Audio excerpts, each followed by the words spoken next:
ठीक आहे. तर हा आपण थर्ड बघितला. असा होता आपला 715 नंतरचा हा नंबर फाइंड करायचा होता. हा नंबर डिव्हिजिबल बाय 3 आहे. मग काय केलं आपण सगळ्यांचं ॲडिशन केलं डिजिटचं. तो मिळाला 22. आणि आपल्याला म्हटलं स्मॉलेस्ट होल नंबर म्हणून +2 केला तर होतो 24. हा 24 3 डिवाइड होतोय म्हणजेच 7152423 हा नंबर आहे जो डिव्हिजिबल बाय 3 आहे. याचा आपला आन्सर आहे बी. ठीक आहे. आता फोर्थ. आता फक्त तुला इन जनरल वरच्यावर सांगतो, नंतर आपण ह्याच्यावर सिरीजचा पार्ट पण आपण अजून शिकणार आहोत. ठीक आहे. तर काय बघा, what is the value of 1 + 1/4, 1/16, 1/64, 1/256 plus so on.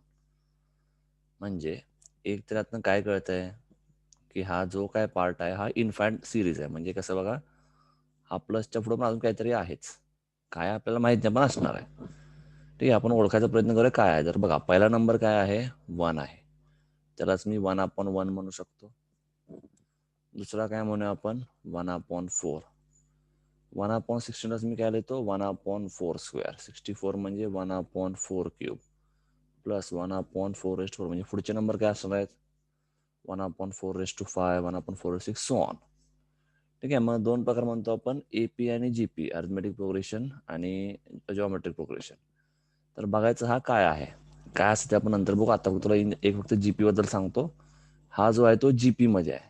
कसं ओळखतो आपण जीपी मध्ये आहे, समजा नंबर ऑफ टर्म्स आहेत. हा पहिला टर्म प्लस दुसरा प्लस तिसरा प्लस चौथा सो ऑन आहे.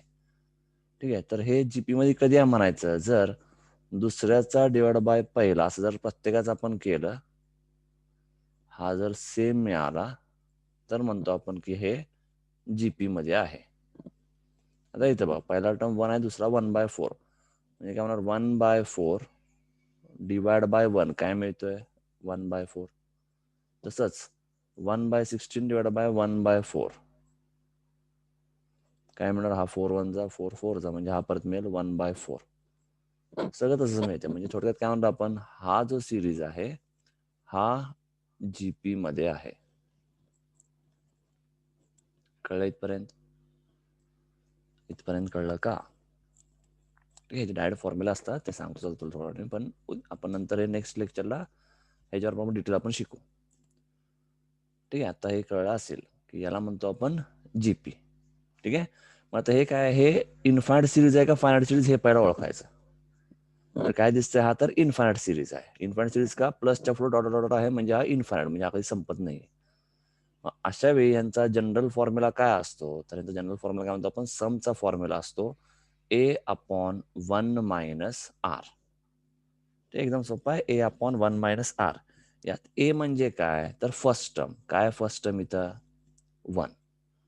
ठीक आहे. आणि आर म्हणजे काय, जो कॉमन रेशो जो आपण इथं फाइंड केला याला म्हणणार आपण आर. आणि ए किती आहे फर्स्ट टर्म 1. म्हणजे आन्सर काय मिळणार 1/1 - 1/4. म्हणजेच 1 मधनं 1/4 गेला, झाला 3/4 म्हणजे आन्सर असेल 4/3. झाला आपला आन्सर डी. कळलं?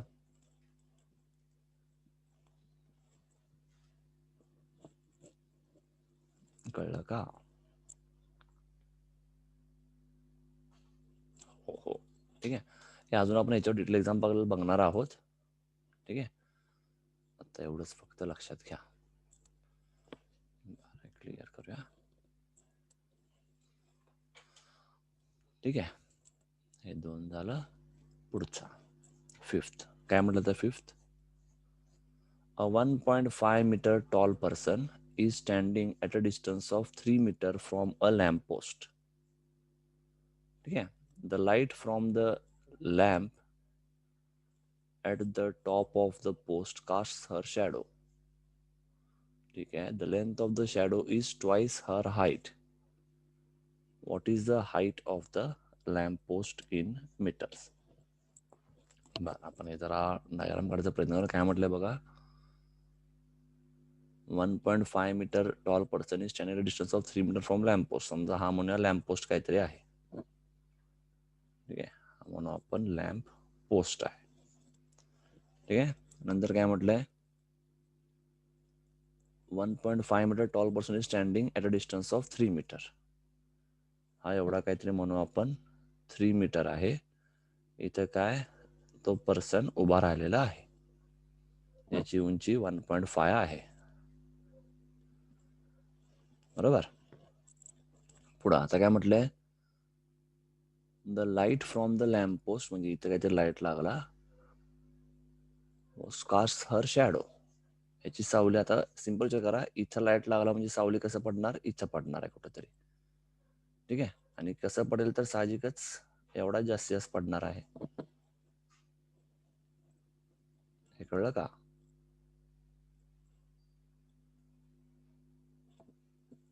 हे कळलं का?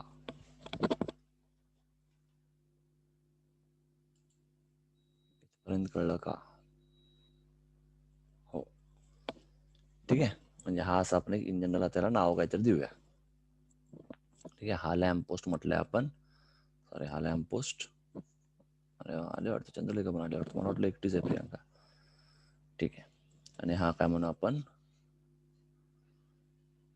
पर्सन. हा काहीतरी टॉल पर्सन आहे. ठीक आहे, आणि इथपर्यंत त्याचा शॅडो पडलेला आहे. ठीक आहे, आपल्याला काय पाहिजे आता यामध्ये, आपल्याला पाहिजे कोणता अंतर, तर आपल्याला पाहिजे काय, क्वेश्चन काय, what is the height of the lamp post. आपल्याला हा हाईट आपल्याला पाहिजे आहे. ठीक आहे, आता शॅडो पडलेला आहे, मग हा 3 मीटर, तर हा पण काय म्हणणार आपण, 3 मीटर असणार आहे. ठीक आहे, आपल्याला काय पाहिजे बघा यामध्ये, हा पार्ट आपल्याला फाइंड करायचा आहे. आणि काय दिसतं आता, हा एक राईट अँगल ट्रायंगल झालेला आहे. बरोबर. आता सिंपल लॉजिक विचार करा, आपल्याला हा पार्ट फाइंड करायचा आहे. हा राईट अँगल ट्रायंगल आहे. अँगल किती असेल, तुमच्याकडे 2 ट्रायंगल आहेत, 2 राईट अँगल आहेत. ठीक आहे, यातनं तुम्हाला फक्त तो लॅम्प पोस्टची हाईट मिळेल असं काहीतरी करायला पाहिजे. तर बघा, साइन म्हणजे काय म्हणतो आपण, ऑपोजिट अपॉन हायपोटेनस. पण तुम्हाला हायपोटेनसची व्हॅल्यू माहित आहे का? नाही, म्हणजे साइन वापरून चालणार नाही. कॉस म्हटलं की ऍडजस्टंट आपण हायपोटेनस, तुम्हाला ऍडजस्टंट माहित आहे, पण पुन्हा तुम्हाला हायपोटेनस माहित आहे का? नाही, म्हणजे हे पण वापरून चालणार नाही. टॅन म्हणजे काय म्हणतो आपण, ऑपोजिट अपॉन ऍडजस्टंट. यात जमेल. पहिल्या हा स्मॉल ट्रायंगलला काय म्हणूया बघा, आता बघा थिटा सेमच आहे, अँगल सेमच आहे. या ट्रायंगलला आपण हाच अँगल घेणार, या मोठ्या ट्रायंगलला आपण हाच अँगल घेणार, म्हणजे टॅन थिटा दोनला सेमच मिळणार आहे. बरोबर. आपण समजा या लॅम्पोस्टच्या हाईटला आपण एलपी म्हटलेला आहे. आता टॅन थिटा या पहिल्या छोट्या अँगलला काय होणार, ऑपोजिट अपॉन ऍडजस्टंट, म्हणजे काय होणार 1.5 अपॉन 3 इज इक्वल टू, या मोठ्या ट्रायंगलला काय होणार, ऑपोजिट काय आहे, लॅम्पोस्टचा हाईट अपॉन हा पूर्ण किती असणार आहे 6, म्हणजे 3 1 जा 3 2 जा, जर फोर लॅम्पोस्टचा काय होईल 1.5 इंटू 2, म्हणजे मिळेल 3 मीटर, म्हणजे आन्सर असेल 3 मीटर. कळलं काय?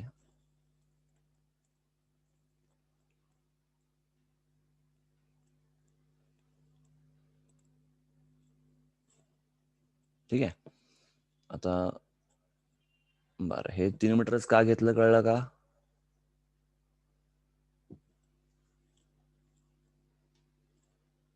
मनानं घेतलंय का कसं, का इथं 3 मीटर आहे म्हणून इथं 3 मीटर घेतलंय?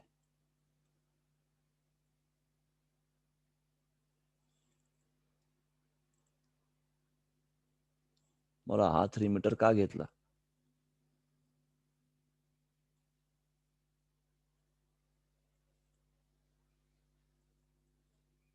लवकर, दोघं आहात ना, दोघी. का घेतलंय हा 3 मीटरच का घेतला? इथं 3 मीटर आहे म्हणून 3 मीटर घेतलाय का? हो किंवा नाही म्हणा.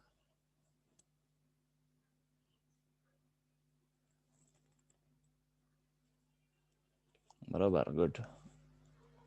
हाईट जर असेल गुड आहे, म्हणजे लक्ष आहे. ठीक आहे, length of shot is twice height म्हटलंय, हाईट 1.5 म्हणजे त्याचं दुप्पट 3 असणार आहे म्हणून असं घेतलेलं आहे. ठीक आहे, गुड. बर, आता नेक्स्ट बघूया. नेक्स्ट काय बघा, लीला aspires to buy a car worth rupees 10 lakh. ठीक आहे. After 5 years, what is the minimum amount in rupees that she should deposit now in a bank which offers 10% annual rate of interest if the interest was compounded annually? सोप्पा आहे, सांगा लगेच, करा try. Formula आठवतोय का? Compound इंटरेस्टचा formula.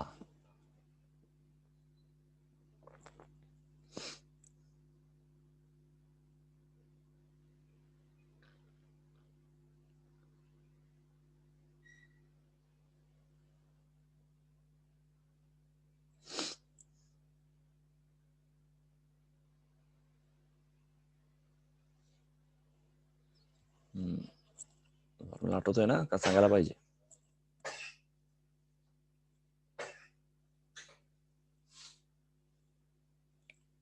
Formula आठवतोय का सांगू? आठवेल तुम्हाला, पण सांगा, आठवतोय का सांगू?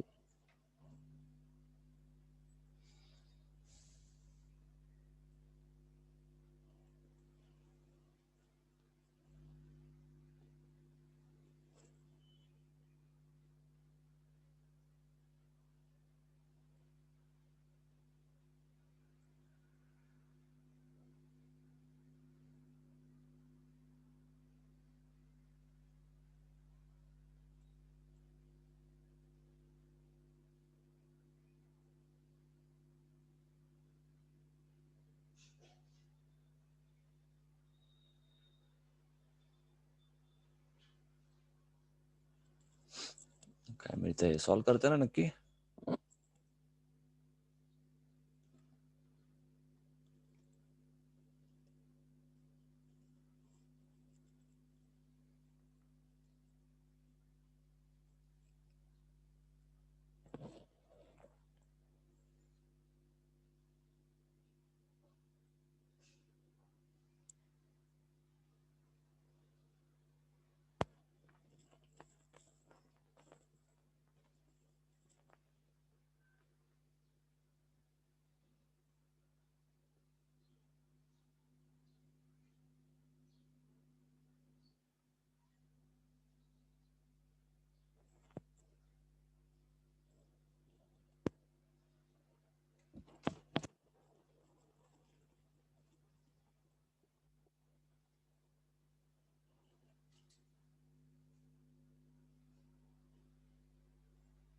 काय मिळतंय आन्सर?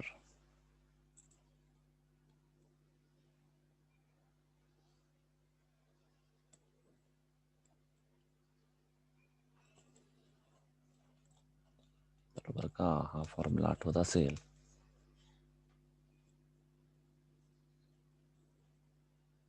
क्वेश्चन मध्ये दिलाय तुम्हाला तो 10 लाख ए आहे का पी आहे?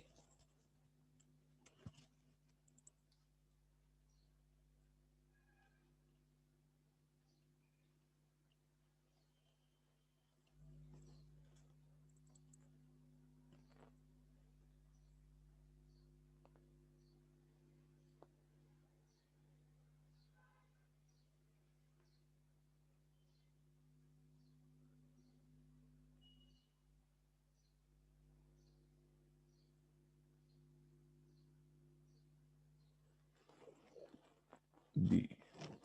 प्रियांकाला मिळाले बी. चंद्रलेखा बरोबर आहे का? दोघींचं सेम असलं की बरोबर आहे, नाहीतर सॉल्व करावं लागेल.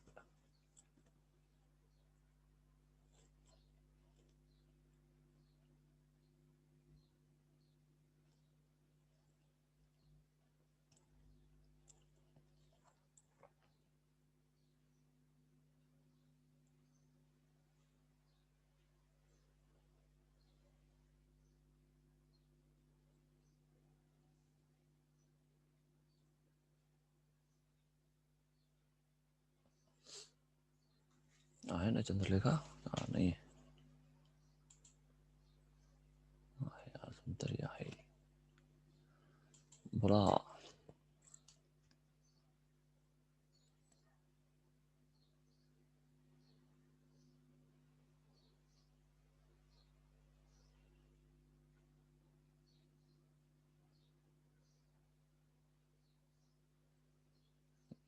दिला आहे 5 सॉरी 10 raised to 5. हे किती मिळते चेक करा. बी. ठीक आहे, दोघींना मिळते बी म्हणजे बरोबर आहे. झाला तुमचा आन्सर. नेक्स्ट वा. बर, 2 alloys A and B contain gold and copper in the ratios of 2:3 and 3:7 by mass respectively. Equal masses of alloys A and B are melted to make an alloy C. ठीक है. The ratio of gold to copper in alloy C is, कळत आहे, म्हणजे same mass आहेत ए आणि बी काय असेल ते, आणि काय म्हटलं त्यामध्ये ए चा गोल्ड टू कॉपर रेशो, ए चा म्हटलाय 2:3 आहे, बी चा म्हटलाय 3:7 आहे. मग काय म्हटलं, आपला रेशो ऑफ सी आपल्याला फाइंड करायचं, सी मध्ये गोल्डन ह्याचा फाइंड करायचा आहे. ते म्हणजे थोडक्यात काय, आणि काय म्हटलं पहिल्यांदा, equal masses of alloys A and B, म्हणजे थोडक्यात ए अँड बी मध्ये सेम मास आहेत हे लक्षात घ्या. कळतंय का, म्हणजे ए मध्ये जेवढे अलॉय आहेत गोल्ड आणि कॉपर मिळून तेवढेच अलॉय बी मध्ये आहेत. ठीक आहे, कराल का सॉल्व का सांगायला पाहिजे, मला वाटतं झालाच आपल्या या टाईपचा. आठवतंय का सांगू.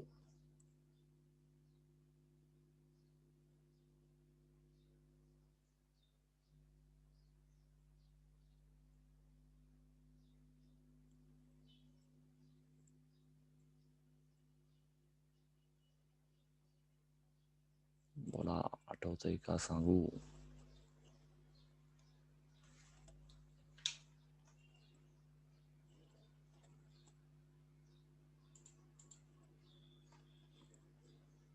अच्छा ठीक आहे, सांगतो.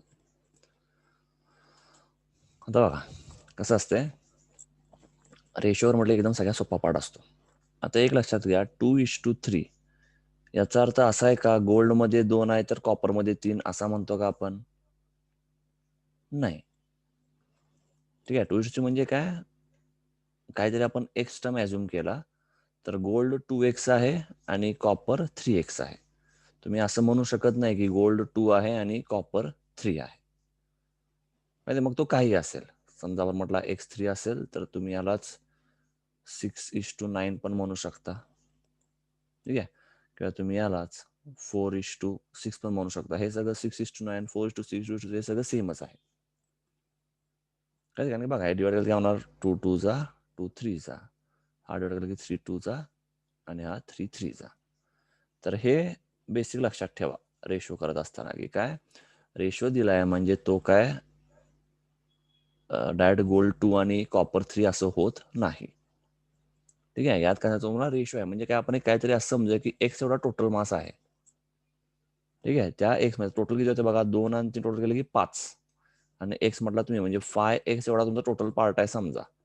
त्यातला गोल्ड किती असणार आहे, 2x, आणि कॉपर किती असेल, 3x. हा असेल ए चा पार्ट. ठीक आहे, सोपं करून बघूया आपण. तसंच बी ला काय म्हटलंय, 3:7, टोटल पार्ट किती झालं, 3 आणि 7 10.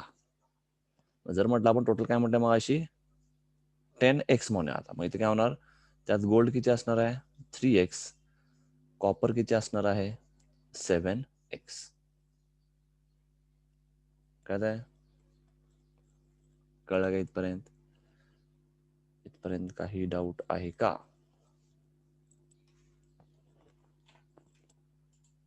काहीतरी म्हणतंय. ठीक आहे, हो, इथपर्यंत सगळ्यांना कळलेलं आहे. बर, आपल्याला काय म्हटलेलं आहे, all masses of alloy A and B are melted to make an alloy C. ठीक आहे, म्हणजे आता हे सगळं मिक्स करून आपण C तयार करणार आहे, बरोबर. पण आता काय होतं, आपण ए आणि बी चे पण काय म्हटलं बघा, इथे रेशोज ऑफ 2:3 बाय मास, इथे दोघांचे ऍडिशन किती होत आहे, 5x, बरोबर. इथे दोघांचे ऍडिशन किती होत आहे, 10x. दोन्ही सेम आहे का, 5x = 10x म्हणू शकतो का? तर नाही, बरोबर. पण 10x = 10x म्हणू शकतो. हे कळतंय का? म्हणजे आपण काय करणार, हा 10x आहे, एक तर याला 10x चा 5x करा किंवा या 5x चा 10x करा. तर 5x चा 10x करणं सोपं जाईल. मग इथं आपण काय म्हणू शकतो, जी किती म्हणता येईल 4x, कॉपर किती म्हणता येईल 6x. हे कळलं का? रेशो पुन्हा बघा, 4x 6x काय होतंय, 4x:6x. हा रेशो मेंटेन व्हायला पाहिजे. 2 जा 3 जा. ठीक आहे, सेम रेशोचा आहे, एवढाच रेशो मिळालेला आहे. आता तुमचा अलॉय दोन्ही सेम झालाय, ए मध्ये पण 10x आहे, बी मध्ये पण 10x आहे. बरोबर. आता आपल्याला पाहिजे सी म्हणजे काय म्हटलंय, equal masses of alloys A and B are melted to make an alloy C. ते म्हणजे दोन्ही मिळून मेल्ट केला, म्हणजे दोघांचा मिळून, म्हणजे काय होणार, ए मध्ये गोल्ड किती आहे, आपल्याला गोल्ड टू कॉपरचा रेशो पाहिजे.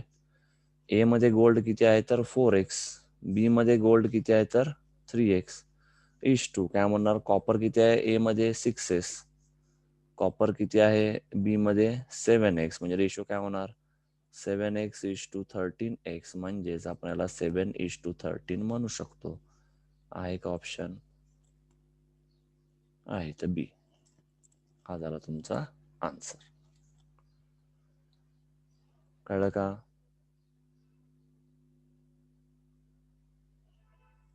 हो, ठीक आहे. बर, सगळ्यांना कळलं? प्रियांका कळलं का नाही? हो, ठीक आहे, सगळ्यांना हे कळलेलं आहे. नेक्स्ट, हे काय सांगायला नको ना, इंग्लिश टाईप पॅराग्राफ. 9th बघूया आपण. अ कॅब वॉज इन्व्हॉल्ड. आता प्रॉबिलिटी आहे, त्यामुळे तुम्ही हे सॉल्व्ह करायचं आहे. बघूया आपण, जर नाही तर मी आहे तिथं. A cab has involved in a hit and run accident at night. You are given the following data about the cabs in the city and the accident. 85% of cabs in the city are green and the remaining cabs are blue. ठीक है, 85% of cabs in the city are green and the remaining cabs are blue. A witness identified the cab involved in the accident as blue. It is known that a witness can correctly identify the cab color only 80% of the time. कळत आहे? म्हणजे सगळ्यात पहिला cabs किती आहेत बघा, total काय म्हटलं 85% of the cabs in the city are green. म्हणजे ग्रीन कॅबची प्रोबॅबिलिटी किती आहे 0.85. ठीक आहे, मग ब्ल्यू कॅबची प्रोबॅबिलिटी काय असणार आहे 0.15. ठीक आहे, काय म्हटलंय, a witness identified the cab involved in the accident as blue.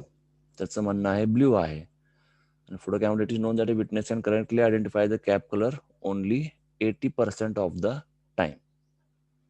म्हणजे विटनेस करेक्ट असेल याची प्रोबॅबिलिटी किती आहे, आपण असं म्हणूया विटनेस करेक्ट. हे काढण्यासाठी आपण लिहितो, हे काय पेपर तुम्हाला लिहायचं नाही, तेव्हा आपण कसे लिहू शकतो 0.8 म्हणणार. तर काय म्हटलंय, which of the following option is closest to the probability that the accident was caused by a blue cab. करता येईल का सांगू, लगेच सांगा. ट्राय करताय का सांगू?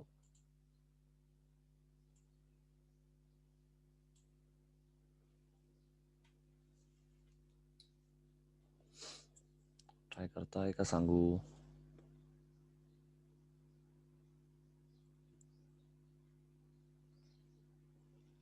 सांगा, ठीक आहे. बघा आता काय म्हटलंय मी, विटनेस करेक्ट आहे, याचा प्रोबॅबिलिटी किती आहे 0.8 आहे. ठीक आहे, आणि विटनेस करेक्ट नाही आहे, विटनेस रॉंग आहे, याची प्रोबॅबिलिटी किती असेल 0.2 असणार आहे. ठीक आहे, आणि आपण बघितलं probability that car is green, याची प्रोबॅबिलिटी 0.85 आहे. मग राहिला ब्ल्यूचा प्रोबॅबिलिटी काय असणार आहे 0.15. ठीक आहे. आता यात काय होतं बघा, थोडक्यात हे म्हणजे मला जर ओळखायचं आहे की तो ब्ल्यू आहे का नाही, तर त्यासाठी मला ग्रीनचा पण विचार करणं गरजेचं आहे. म्हणजे थोडक्यात हा कंडिशनल प्रोबॅबिलिटी टाईप झाला. ठीक आहे. मी कदाचित या टाईपचं घेतलं नसणार आहे. बरं, मी थोडक्यात काय म्हटलं, समजा मी असं म्हटलं प्रोबॅबिलिटी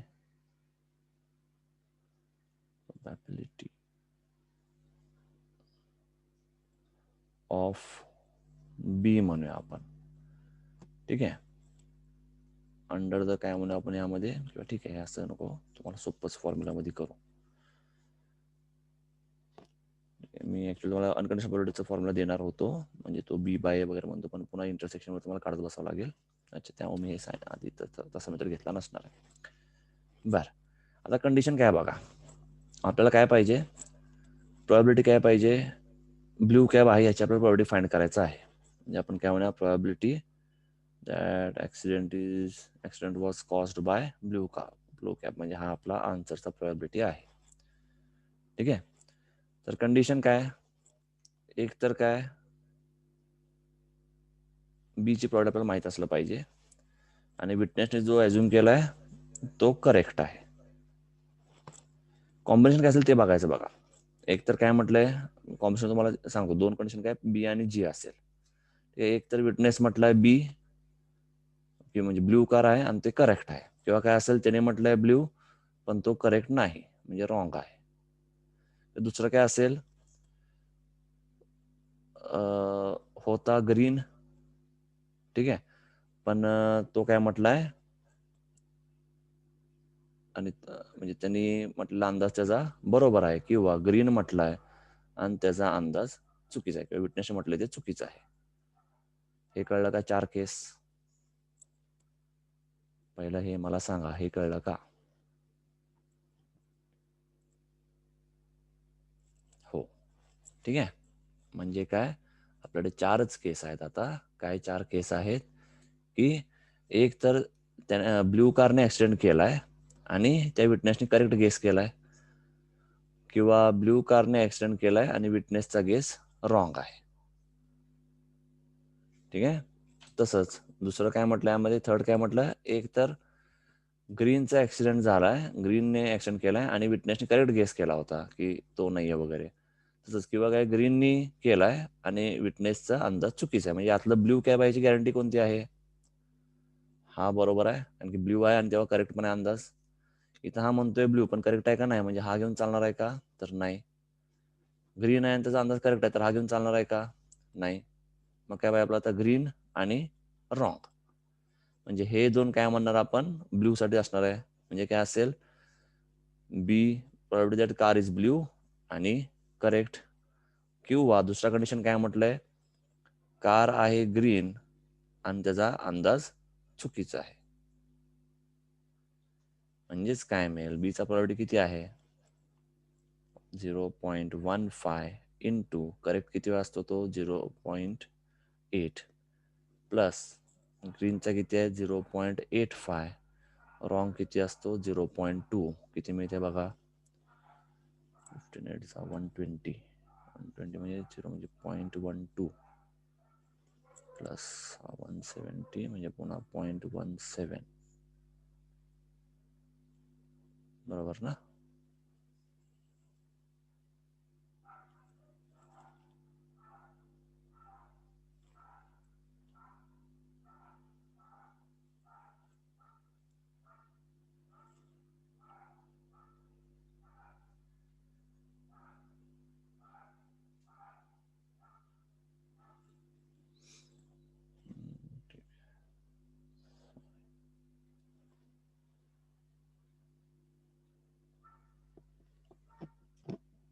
ठीक आहे. म्हणजे काय म्हटलंय, ब्ल्यू आहे आणि त्याचं म्हणणं करेक्ट आहे.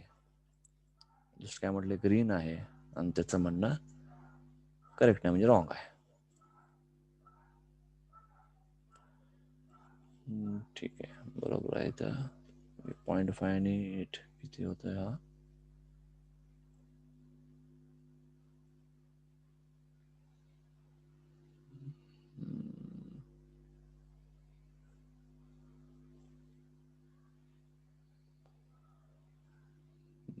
म्हणजे बरोबर हा करेक्ट, हा काय म्हटलं आपण रॉंग. 0.27 आहे ना, 27% नाही आहे.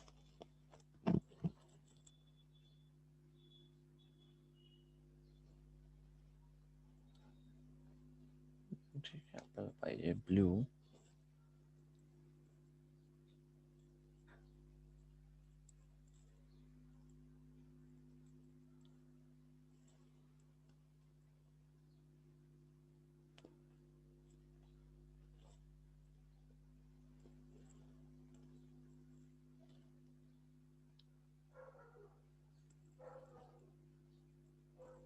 ठीक आहे, हा आपला ब्ल्यू कॅपचा असणार आहे.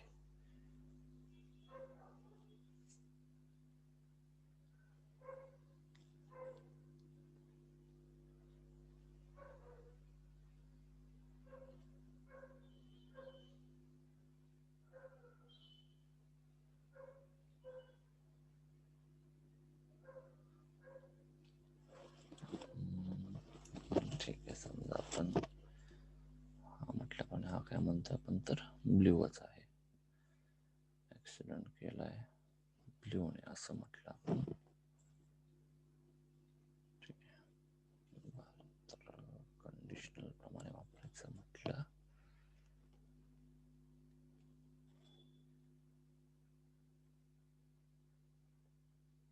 ठीक आहे, हा किती मिळतोय? 0.8 इंटू सॉरी ब्ल्यूचं किती आहे? प्रायोरिटी ब्ल्यू 0.15 इंटू करेक्ट म्हणजे 0.8 प्लस ग्रीनचा किती 0.85 रॉंग म्हणजे 0.2 म्हणजे हा 120 170.2 आणि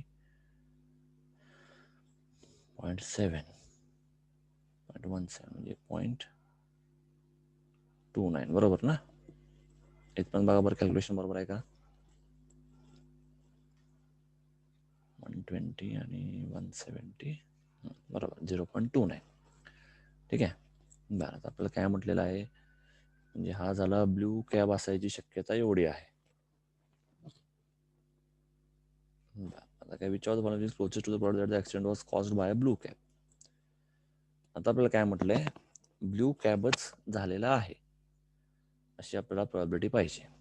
बरं, मग इथे तुम्हाला कंडिशनचा पार्ट सांगावा लागेलच. बघूया, कंडिशन प्रॉब्लेम म्हणजे काय. समजा जेव्हा म्हणतो आपण A बाय B, ठीक आहे, तर हा जनरली काय म्हणतो आपण A intersection B upon probability of B. याचा अर्थ काय असतो, ह्याला काय म्हणतो, ह्याचं वाक्य कसं म्हणतो आपण, probability of A under the assumption that B has awkward. ठीक आहे, याचा अझम्पशन कळलं का? म्हणजे हा काय म्हणतो आपण, Aचाच प्रोबॅबिलिटी आहे, पण यात काय म्हणतो आपण B पण ऑकर झालेला आहे. थोडक्यात यामध्ये A आणि B हे इंडिपेंडंट आहेत, पण A बरोबर B पण ऑकर झालेला आहे. मग अशा केसला आपण जो A इंटरसेक्शन B आहे त्याचा प्रोबॅबिलिटी म्हणजेच म्हणतो आपण probability of A into probability of B. ठीक आहे, आता यातनं आपण काय अज्युम केले, हे जे काढले यातलं आपल्याला काय म्हटलेलं आहे की जो काय कार आहे तो ब्ल्यू असू शकतो, याची प्रोबॅबिलिटी किती म्हटलेलं आहे, किती म्हटलं यामध्ये 0.29. ठीक आहे, म्हणजे हे आपण काय केलं, आतनं ब्ल्यू कार आहे आणि तेव्हा करेक्ट गेस केला असेल, तसंच ग्रीन कार आहे तेव्हा रॉंग गेस केला असेल, असं आपण यात अंदाज घेतलेला आहे. ठीक आहे, पण काय म्हटलं बघा, यामध्ये दोनच कार आहेत, ब्ल्यू आणि ग्रीन, म्हणजे ब्ल्यू आणि ग्रीन या दोन्हीवर डिपेंड आहे. कळते मला काय करायचं, हे ब्ल्यू कॅब आपल्याला कशासाठी पाहिजे, तर या फॉर्म्युल्यामध्ये वापरायचं आपल्याला, या टर्ममध्ये आपल्याला पाहिजे. म्हणजे काय, जर प्रोबॅबिलिटी ऑफ काय म्हणूया आपण की काय ऍक्सिडेंट हा ब्ल्यू मुळे झालेला आहे. ठीक आहे, म्हणजे काय म्हणू आपण इथं, मग यालाच आपण असं म्हणू शकतो, प्रोबॅबिलिटी ऑफ काय म्हणू आपण इथं, एक मिनिट,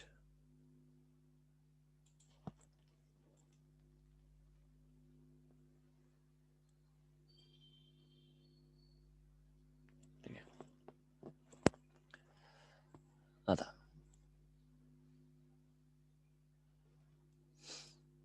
काय म्हणू आपण, प्रोबॅबिलिटी ऑफ खरोखर ब्ल्यू म्हणजे कधी म्हणणार, ब्ल्यू ॲज्युम केलाय तो पण करेक्ट आहे.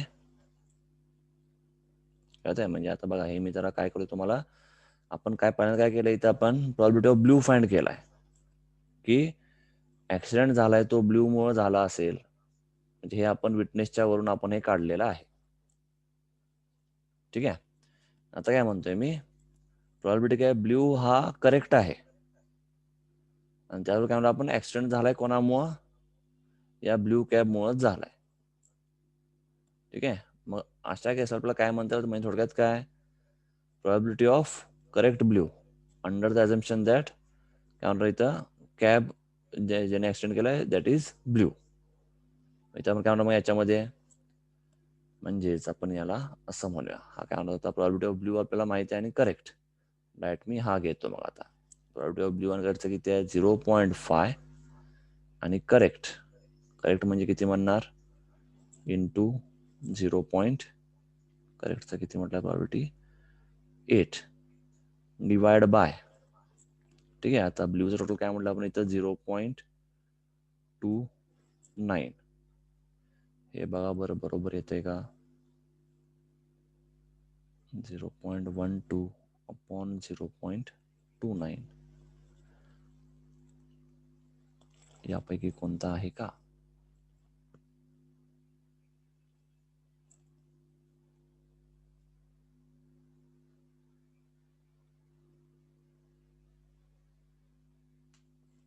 काय मिळतंय का?